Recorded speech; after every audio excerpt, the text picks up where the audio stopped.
Assurance vie, assurance décès. Contrairement aux apparences, ces contrats n'ont pas la même finalité. Les clés pour comprendre leurs différences. L'assurance vie, c'est de l'épargne. L'assurance décès, c'est de la prévoyance. L'assurance vie permet de se constituer une épargne pour financer un projet ou préparer sa succession. En cas de décès prématuré ou de lourde invalidité, l'assurance décès permet de protéger financièrement ses proches grâce au versement d'un capital ou d'une rente. Des versements libres et ou programmés permettent de constituer au fur et à mesure son épargne. Une cotisation mensuelle ou annuelle est calculée en fonction de l'âge de l'assuré et du montant du capital évalué selon les besoins du foyer. Un majeur ou un mineur peut souscrire un contrat d'assurance vie. L'assuré doit être majeur, en principe âgé de moins de 65 ans, et répondre à des formalités médicales.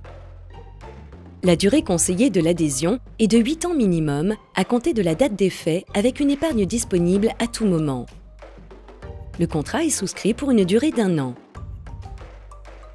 Dans les deux cas, le capital peut bénéficier d'exonération des droits de succession. Pour l'assurance vie, le capital est exonéré des droits de succession dans la limite des plafonds fixés par la réglementation fiscale en vigueur. Pour l'assurance décès, cette exonération est totale. Le contrat prend fin lorsque le souscripteur a récupéré l'intégralité de son épargne ou au jour de son décès.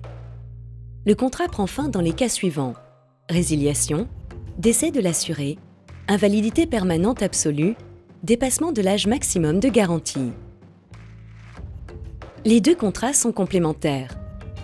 En cas de disparition prématurée, l'épargne disponible peut se révéler insuffisante pour subvenir aux besoins des proches. L'assurance décès permet, dans ce cas, de disposer d'un capital immédiat pour les protéger financièrement.